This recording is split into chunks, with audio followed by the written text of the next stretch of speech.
It's become a sweet tradition on Sundays in March. The Riverbend Nature Center in Racine is hosting its first of 4 sugar and off pancake breakfasts from 8 to noon this morning.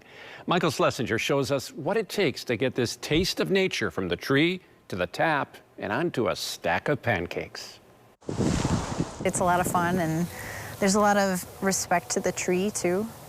Because it's a living thing that you're tapping and you're taking from. From mid-February until later in March, Krista Trushinsky is like a general headed into the woods.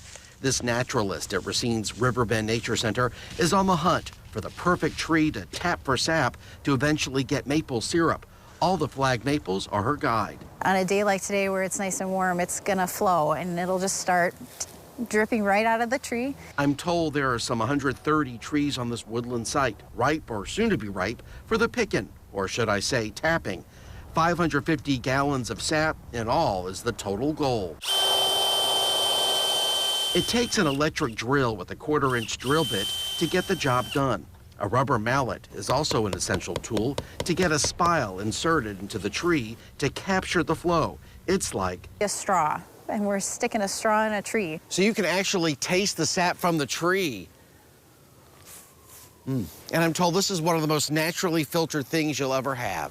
A lot of plant life does that. They filter out, a lot of the water that they take from the ground. The pressure that's built up into the tree is pushing that sap through cell membranes. And so whatever can get through that membrane is going to come out. And you literally can drink it right from the tap. Believe it or not, Krista tells me the beginning of this entire process actually begins in autumn. We obviously look for our trees in the fall, and we identify them by their beautiful colors in the fall.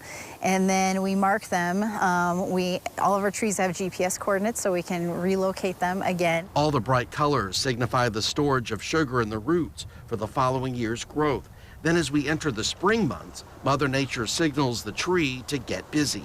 During this time of the year, all that starch is stored, and so there are natural signals from the environment that tell the tree, hey, things are warming up and we need to start, getting some of that starch turned into sugar and sending it up to our branches and all the little buds. And that sugar jumpstarts the growth of those new buds, which will become the new leaves, and that whole process starts again. You might be wondering if the warm winter we've had plays a big role with what kind of maple syrup season we'll end up having. We really don't know. We can't predict, so it's hard to know how early we could potentially tap. We don't want to tap too early because the trees are alive. They're dormant and sleeping, essentially. The experts say the best conditions are daytime temperatures between 35 to 40 degrees and temps below freezing at night. If highs get too warm, like 50 and above, the sap in the collection bags could spoil.